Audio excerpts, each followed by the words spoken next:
Hey everyone. So I haven't done my final clear of not Dark Visions, Clash of Wills yet. Reason is quite simple, honestly. I came up with the same strat since I did yesterday, and I went to sleep. He kept going. He did it first, and now I'm in a pickle where I know how to do it. I know it works thanks to Cinsar, but I'm not a huge fan of doing the exact same video like he did. So yeah, I will probably do my cap video off screen and come up with another solution or another capping strat. It probably will involve Tiana over either Ling or Sky, maybe. I don't know yet. But it's going to be something along the lines, just so you guys have more variety in the clears and not just me doing the same thing Sinsar does, because I think that's boring, and I do want to offer another perspective. So if you want to clear 99 with all mods, perfect score rank 1, go to Sinsar's video. I will hopefully have another variant of this or another possibility for you guys if you're lacking, for example, EX plus 3 Sky or Ling for whatever reason. But now I do want to show another approach at a turn 3 farming guide. Now this uses my very strong EX plus 3 Chow with full counter gear. I will show the result after we're done, after showcasing what I'm doing and how well it does perform. If you don't have Chow, you probably will have to go to turn 4, because Chow is kind of important for the morale gain here. But as you can see, I'm using Kresnik, Tiana, and Elena, so morale shouldn't be much of an issue. So Elena, Crystal Refragmentation, Blessing of the Azure Crystal to get rid of breaks and imperils. Tiana is going to Quad, Trouble Brewing, Rainbow Colored Remedy, which is a huge buff to resistances, 152, Lightning. We got 100% from Elena, so the dot damage is going to be totally irrelevant. You don't need any resistances whatsoever on the team. And because of Elena's 100% buff, you also don't need any light resistance on the team, because we're going to imbue the boss with light too. Third action, Revitalizing Brew, and fourth action is Flaming Red Concoction for her own 50% fire buff. And 30% for the party. Kresnik is going to imbue the boss. Chow is going to Guard Dog, Kind Protector, and Focused Inspiration. Ygni is going to Vitality Fountain, Seal of Doom,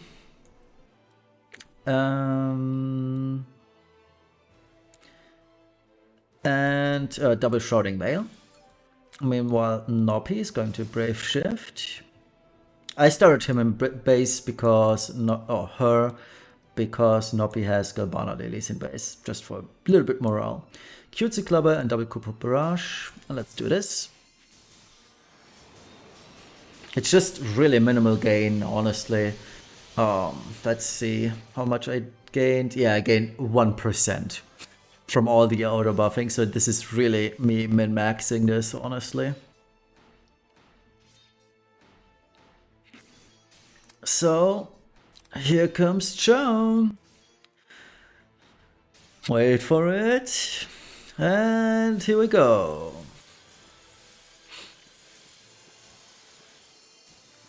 Well,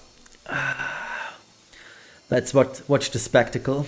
It's a lot of effects, it's pretty effects too, but it kind of takes a while, doesn't it? I'm not quite sure whether the devs actually thought about this possibility of Chow going ham this much, but I mean, I like it. It makes clearing level 99 all mods a lot easier. And if you don't have Chow, yeah, you won't get that much morale here. Which is why you may have to go for turn 4, obviously. Alright, we still have to get rid of the debuffs, but that's easy. Arcane Oxidant, Antioxidant, and they're gone. Chow on this turn is going to Guardian's Holy Flame on Noppy, because she's the only one on the whole team who is not a fire amp at 50%. True Guardian's Blessing and most of Loyal Hearts. Tiana is going to shift now and start stacking her unstable fire buff 5 times. Ygni is going to Advanced Spell Fire, Seared Wisdom onto Noppy. Laws of Nature, which is the 100% Fairy Killer, physical. And we'll do Novice and then Gemini Enchantment to spread. Noppy is going to limit for a higher Kupo Barrage modifier, and Elena is going to Legendary and Beloved for us. So let's do all of this. Now Noppy is the winner of this because she gains Beast Killer from her own buff and also gains the Spirit Killer now from Ygni, which is kind of crazy. Alright, so I failed kind of on morale last time, or my last attempt I was at 151%. So I guess the boss just didn't do enough actions, or Chow didn't counter enough. But we should still be fine. But we still gotta wait for Chow to finish this.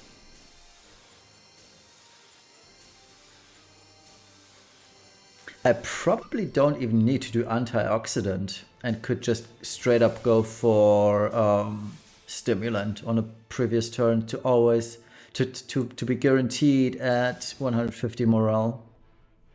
Not that it matters, but it's more min-maxing. So Kresnik is going to Arcane Supplement for stat buffs on this turn. Oops, Tiana is going to quintuple Stable Fire. Ygni is going to Novus Fire Spell 5 times. Noppy is going to Kupo Barrage 3 times. And Elena goes back to base to support Shane SR. Okay. We will have Chow start, send the DPS, and this should be it, hopefully. Yep, a little bit closer than I would have liked, but yeah, that's the difference between 147 and 150 morale. Last time I did this at 150 morale, I did 1.4 billion, for example, but it also could be just variance, honestly. So let's check the damage. Yeah, Noppy carried this as expected, and with variance, things may change. Tiana, expectedly a little bit lower in terms of damage, because you have to keep in mind this is turn 3, so the boss still has a high amount of human mitigation, and Tiana is a human unit, whereas Chow, Ygni, and Noppy are not humans. Ygni and Noppy, I think, are other or fairy, I'm not quite sure, and Noppy's a beast, so the boss has no mitigation towards these kinds of units, and they can just go ham turn 1 right away. It's still a very safe strat, and if you want to get the best of it and churn out more damage, you could probably skip Antioxidant on turn 2 and just straight up go for what's it called, Arcane Stimulant, because you, technically speaking, from the buffs of Elena and Kresnik, Tiana, you should have more than enough resistances to not worry about the dot damage. But yeah, I mean, if you have the gear that I'm about to show, super easy clear. 3 turns, rather easy. I don't want any of this. I want the 4-star tickets. Alright, so let's check it out. No modifiers, obviously. Now, like I said, my Chow is geared from, and also my Kresnik are geared for the actual fight here. So this is the gearing. 50% evasion, full counter attack from Cypher's Cloak, Blizzard Orb, and Looming Wrath. Own Vision card and Brave Shift. Now for my actual clear, I am using a shield, but for this one I unequipped the shield, so Chow takes the cake here with full staff in peril. But for the actual fight, I'm putting on the spring basket again. But for now, this is fine. So these are the abilities. And Chow sits at 300 LB, 275 to both Beast and Fairy. Alright, Kresnik is built for full passive, for full evasion, has more 100 or more, 150 or more resistances after buffs, so that is all fine to fire, lightning, earth, and dark. And yeah, he has the same gear throughout base and Brave Shift, with the only exception being Blue Wave and Counter, basically. Alright, Tiana, base gear, nothing too fancy. Using Louise's card. These are the equipment pieces in Brave Shift, the abilities. And she is at 175 Beast, 290 Fairy. Like I said, she's just support chaining for Ygni basically, but still 200 million, can't be neglected. Next up, Ygni, using his own vision card for DPS gear. It could be possible since Ygni can wear staffs that you could equip a staff instead of a rod, but I don't know if the loss in magic is worth equipping the staff. Try it out, I wouldn't. These are the abilities. And Ygni sits at 275 Beast, 300 Fairy. And the Brave Shift, Conductors, Gilbana, Philosophers, Pure Lotus, the good stuff for auto buffing. Noppy, Gilbana Lilies in base form. Brave Shift, full DPS obviously. 6x cap, yep.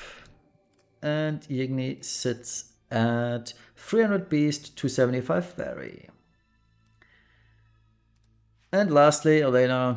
She only has her TMR in base, Brave Shift, Galvana Lilies, and some resistances nobody needs. And that is it. Free turns, easy farm, have fun with that, and we'll see each other probably tomorrow. Not only probably, but 100% tomorrow for my Chow review, and hopefully my cap video of this boss. See you then, bye bye.